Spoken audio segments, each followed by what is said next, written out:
नमस्कार दोस्तों, आप सबका स्वागत है पैरा सॉल्यूशंस पर। मैं हूं ज्योतिष वास्तु आचार्य वैभव चौबे। ज्योतिष की इस श्रृंखला में हम बात करेंगे ग्रहों की, और इस सेगमेंट में हम सूर्य ग्रह पर चर्चा करेंगे। जो लोग भी कुंडली विश्लेषण सीखना चाहते हैं या सीखने की कोशिश करते हैं, उनके साथ में एक समस्या अक्सर होती है कि जब ग्रहों के इंट्रोडक्शन की बात होती है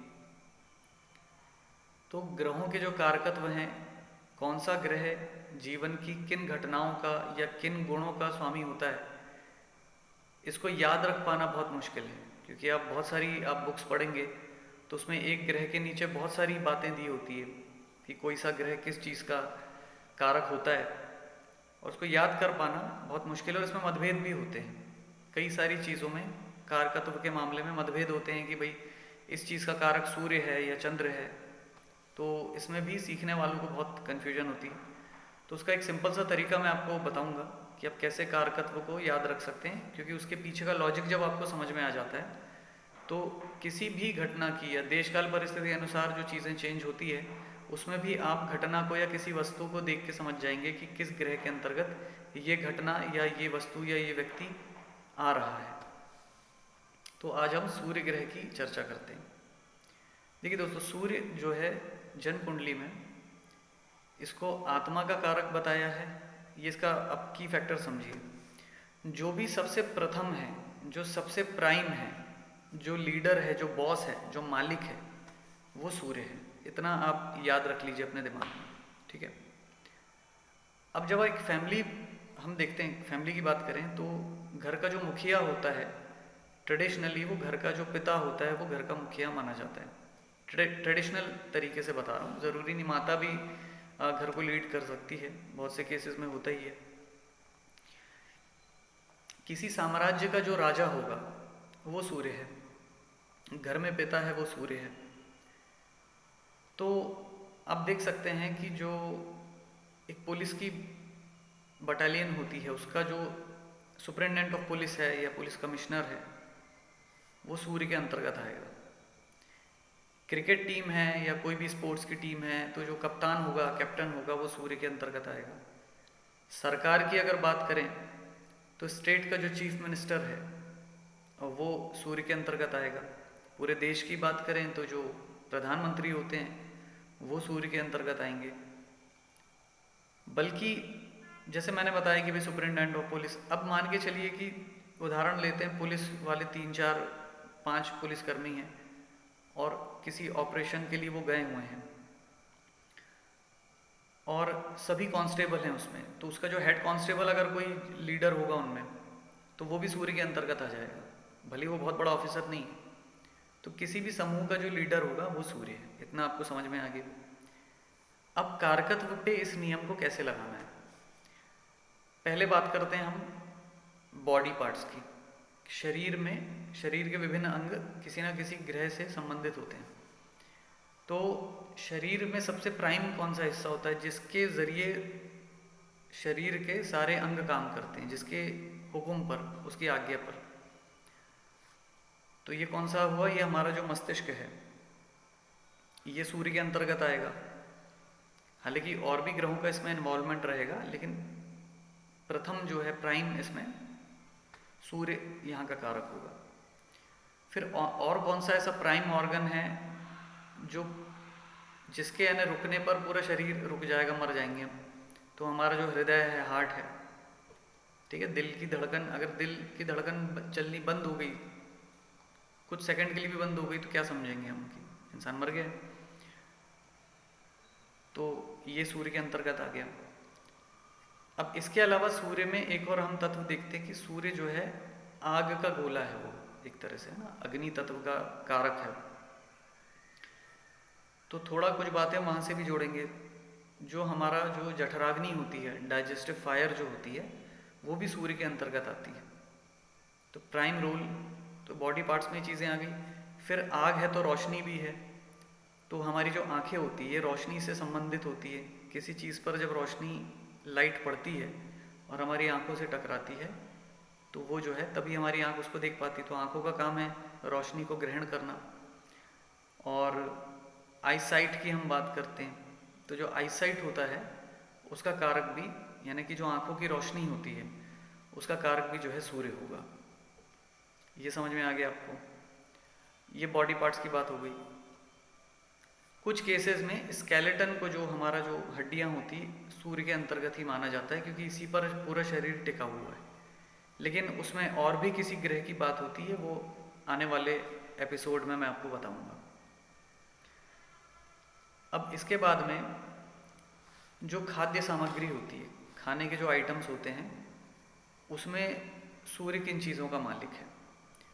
तो ऐसी कौन सी चीज़ है जिसको खा कर के ही पेट भरता है, सेटिस्फेक्शन होता है, और शरीर में जो बुनियादी ताकत है, काम करने लायक जो ताकत होती है, वो उन चीज़ों के खाने से ही होता है। तो जो अनाज होता है, ग्रेन्स चाहे जो भी हो, यानी कि जो मैक्रो न्यूट्रिएंट्स होते हैं जिससे हमको कार्बोहाइड्रेट मिलता है, प्रोटीन मिलता है, तो ये सूर्य के अंतर्गत आएगा।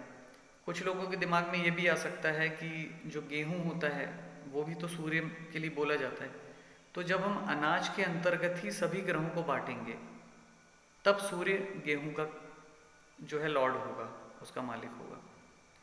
ऐसे चलता है, किसी भी एक व्यवस्था के अंदर भी 9 के 9 ग्रहों को बांटा जा सकता है।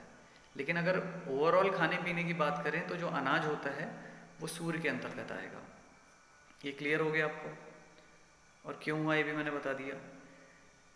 इसके अलावा खाने की ही बात चली थी तो और कुछ ऐसे पदार्थ होते हैं, जैसे मैंने बताया था सूर्य आत्मा है और सूर्य प्राइम है। आत्मा का मतलब क्या हुआ? आत्मा एक करंट की तरह होती है, जैसे किसी मशीनरी, कोई मशीन पूरी तरीके से सही बनी हुई हो, फंक्शन कर सकती है, लेकिन उसमें करंट ही पास नहीं होगा तो वो मशीन कैसे चलेगी फिर? वैसे ही हमारा शरीर भी होता है।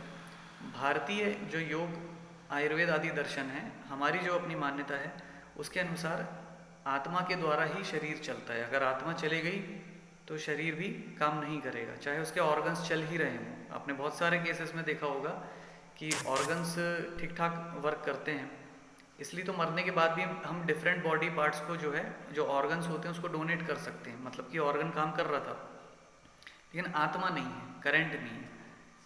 तो ऐसी कौन सी चीज़ है जो जीवनदायिनी होती है? तो जो मेडिसिन होती है, दवाइयाँ होती है, ये भी सूर्य के अंतर्गत आएगी क्योंकि जीवन देने का काम करती है।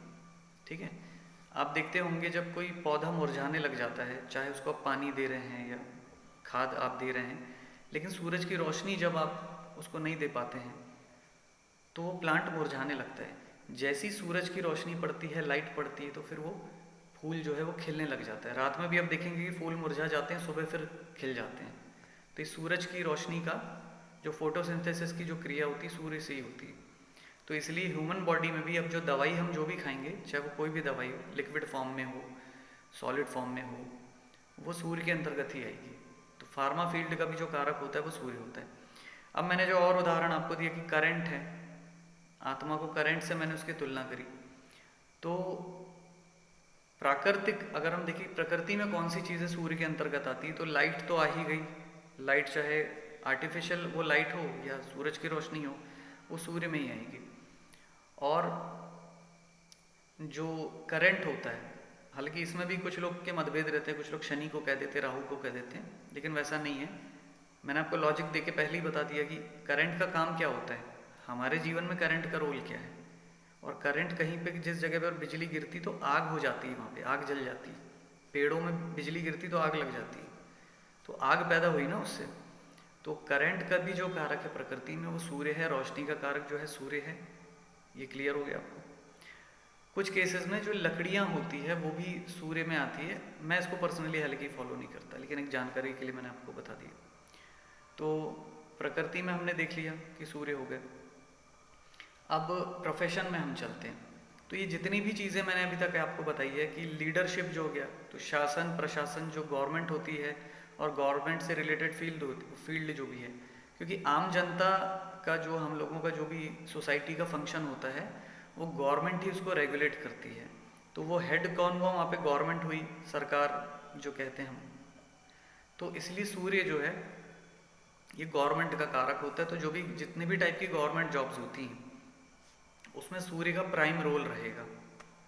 ठीक है, पॉलिटिक्स भी इसी में आएगी, और भी ग्रह इसमें साथ में आएंगे, लेकिन जो पॉलिटिकल लीडर जो भी होगा, क्योंकि लीडरशिप का काम हुआ ना नेता, तो नेता का कौन कारक होता है? सूर्य ही इसका कारक होगा। अब चाहे कोई आईएएस ऑफिसर हो तो भी सूर्य में आएगा, वो आईपीएस ऑफिसर हो तो भी सूर्य में आएगा, और कोई पॉलिटिकल लीडर हो, एमएलए हो, एमपी हो, कोई मंत्री हो, वो सब के सब सूर्य में ही आएंगे। खासतौर पे जो मंत्री तो चलिए ठीक है, लेकिन जो चुनाव लड़के जो एमएलए और एमपी की बात करें वो सूर्य के अंतर्गत ही आएंगे। ये प्रोफेशन हो गए।